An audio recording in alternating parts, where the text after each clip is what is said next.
So my name is Dan Carney. I am with PCC Robotics, which is a sort of newish division of PCC. And what we decided to try to do today is I have gotten these awesome gentlemen who are existing customers of ours to come in and participate in a roundtable discussion. So I thank them from the bottom of my heart. They're great guys, and I think their experiences are going to be really helpful for you. Most organizations know the current pressures of the workforce that's out there. And we started identifying opportunities and asked ourselves, well, why aren't we automating? We had pretty much zero automation other than the traditional Cartesian robot that you would see on an injection molding machine. So, we started thinking about this and what fits well for our organization. Well, we need something that's somewhat modular and flexible, where it's on in one place one day and somewhere else the next day because of all the different setups we have. And I would say about 18 months, we now have 5 collaborative robots on site and engaged.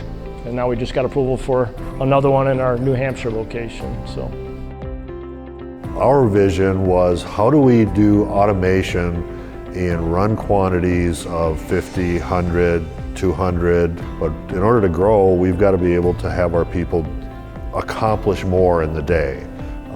And so for us, that was really the key, is how do we do this in a small lot environment? And it's been a huge success for us.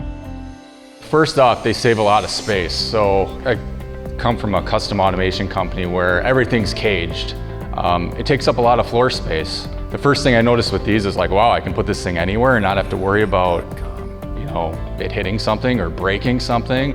The first one took a little longer, but once we got the first one done, like a day or two, like they're very easy to program. You put them on the floor, you connect a few I/O points to your machine, and you're pretty much up and running. In the past, it's weeks or more for me. So it was really cool to see how quickly you could get them up and running and going. And I was like, wow, these things are going to pay themselves back pretty quick.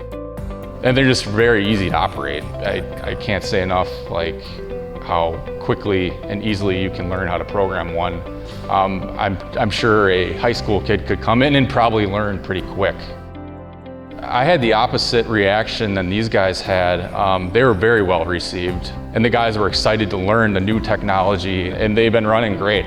Since I've deployed 3, aside from our processes that we had to improve, I haven't had any other negative feedback on them. Our first one, we didn't have the whole solution figured out, but we knew we needed to start. For us, we had a good partner. And I think that's part of it. Align with somebody that can build confidence in the system, that together we'll figure it out. And there's a question about the ROI, but I think it's pretty much, if you're looking at it, you've already decided you need to do something. So just start, even though you don't have it 100% figured out.